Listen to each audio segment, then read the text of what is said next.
Assalamualaikum pemirsa, jumpa lagi bersama kami di Bibib TV. Terpenting mengabarkan. Pemirsa, akhirnya Kiai Haji Imaduddin Utsman Al-Bantani bersedia melayani debat secara langsung melalui sambungan internet atau online.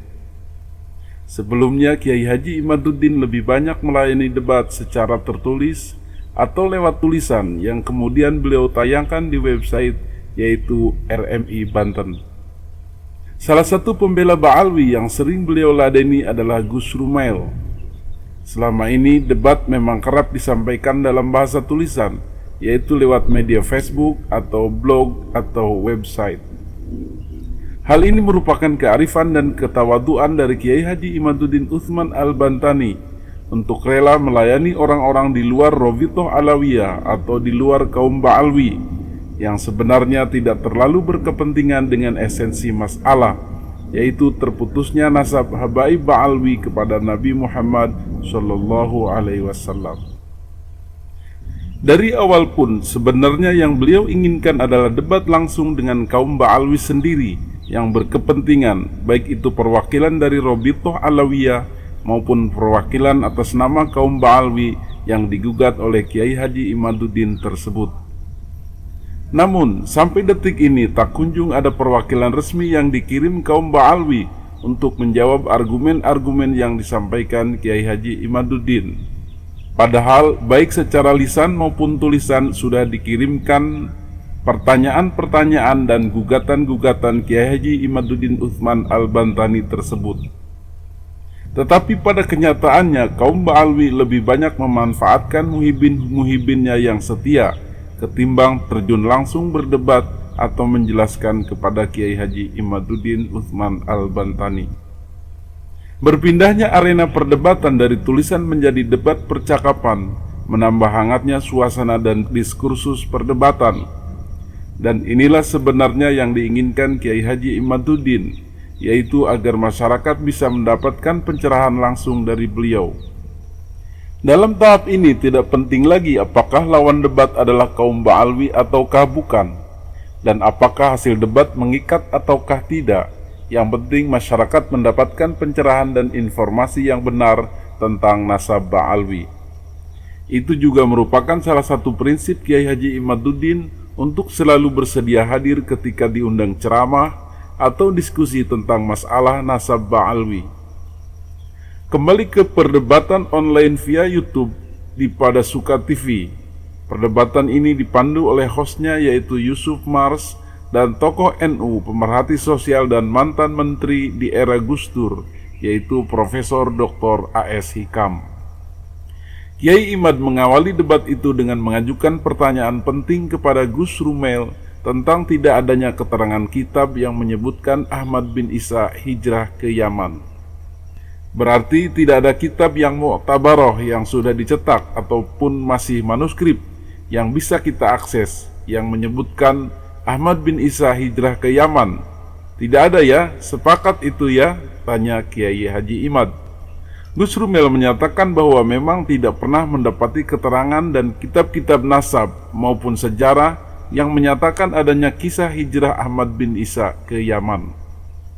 Dengan keterangan Gus Rumail ini, jelas bahwa argumentasi kaum Ba'alwi bahwa Ahmad bin Isa pernah hijrah ke Yaman dan digelari Imam Ahmad bin Isa Al-Muhajir dan kemudian berketurunan di Yaman, Hadramaut dan melahirkan anak cucu yang kemudian disebut Habib itu adalah tidak benar. Itu semua tidak pernah ada. Tidak ada ceritanya dan tidak ada sejarahnya. Pertanyaan krusial dan menjebak yang diajukan Kiai Haji Imaduddin ini cukup meruntuhkan argumentasi awal bahwa kaum Ba'alwi adalah keturunan Nabi, karena Ahmad bin Isa tidak pernah hijrah ke Yaman dan mempunyai anak cucu di Yaman yaitu dari Hadramaut dan Tarim. Para habaib Ba'alwi yang berada di Yaman itu mengaku tersambung dengan Ahmad bin Isa yang berasal dari Basroh, karena beralasan Ahmad bin Isa itu hijrah ke Yaman pada tahun 317 Hijriah. Jika berita hijrah itu tidak ada dalam kitab sejarah, berarti pengakuan mereka sebagai keturunan Nabi Muhammad SAW melalui Ahmad bin Isa itu batal. Agaknya Gus Rumel tidak mempersiapkan diri untuk debat secara tektok demikian.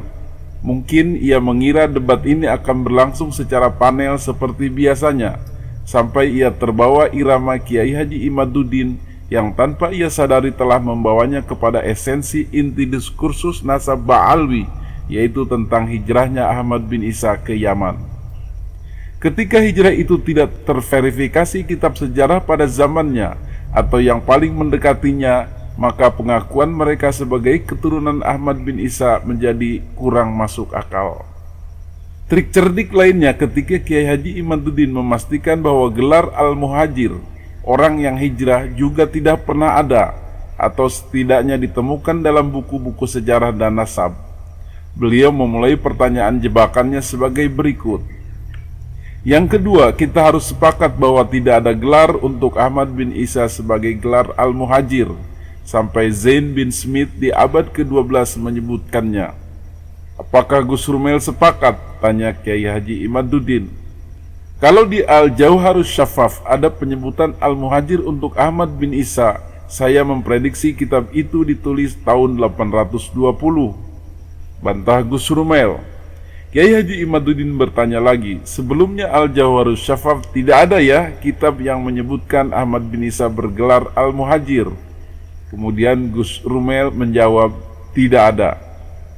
Walaupun narasi pertama tentang Zaid bin Smith di abad ke-12 dibantah Gus Rumel dengan kitab Al-Jauharus Syafaf, tetapi Gus Rumel terjebak ketika mengamini atau mengiyakan bahwa sebelum Al-Jauharus Syafaf tidak ada yang menyebutkan Ahmad bin Isa bergelar Al-Muhajir, karena kitab Al-Jauharus Syafaf itu kitab abad ke-9 Hijriah, artinya masih di dalam kisaran waktu yang selama ini digugat Kiai Haji Imaduddin, bahwa para habaib ini mengaku sebagai keturunan Nabi baru di abad ke-9 Hijriah dan dinyatakan terlambat.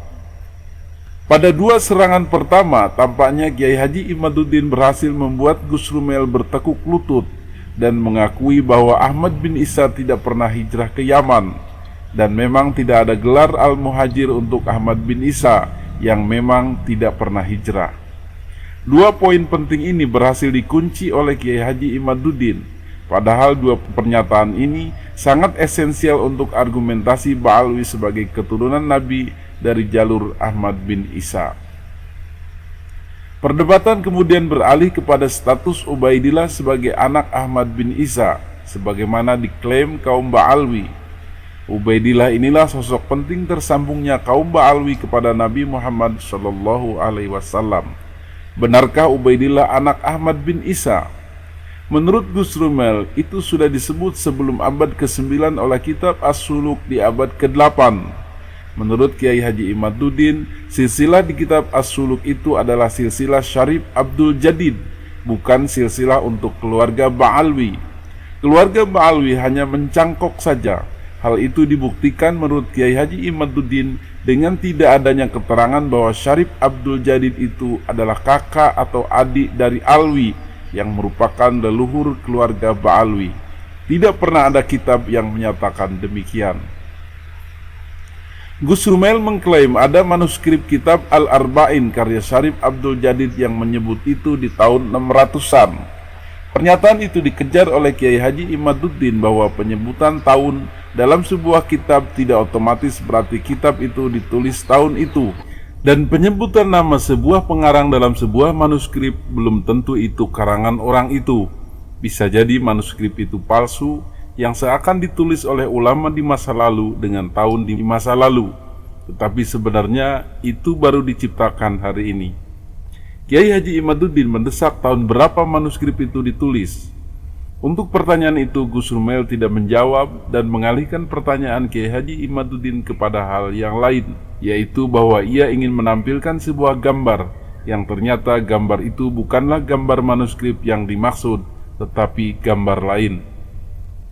Dari sanalah terbukti bahwa Gus Rumel tidak mempunyai manuskrip itu, atau ia mempunyai tetapi tahun penulisannya memang tahun masa sekarang, bukan ditulis di abad ke-7 Hijriah.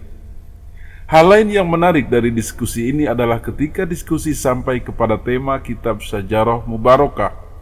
Kitab ini ditulis oleh Imam Fakhrur Razi di abad ke-6 Hijriah yang menyatakan anak Ahmad bin Isa hanya 3, yaitu Muhammad, Ali, dan Husain. Tidak ada Ahmad bin Isa mempunyai anak bernama Ubaid atau Abdullah atau Ubaidillah sebagaimana klaim keluarga Habib Ba'alwi. Gus Rumel menggugat kitab ini dengan beberapa narasi. Pertama, kitab ini tidak ihalqoh atau menyeluruh. Menurutnya bisa jadi yang disebutkan hanya 3, tetapi bukan berarti anaknya hanya 3. Bisa jadi hanya tidak disebutkan saja. Untuk gugatan Gus Rumel ini, Kiai Haji Imaduddin menjelaskan bahwa berita di kitab Syajarah Mubarakah tersebut menggunakan jumlah ismiyah yang bermakna hasr, terbatas. Artinya anak Ahmad bin Isa memang hanya 3. Gus Rumel kemudian membantah bahwa jumlah ismiyah itu tidak baku. Buktinya ada kalimat dengan jumlah ismiyah tetapi maknanya tidak hasr. Kiai Haji Imaduddin mendesak Gus Rumel untuk memberikan contoh. Kemudian Gus Rumel mengambil sampel bahwa dalam kitab Asy-Syajaratul Mubarakah, seseorang disebutkan mempunyai anak 1 dengan jumlah ismiyah. Tetapi dalam kitab Al-Muntaqilatu Talibiyah disebutkan anaknya ada 3.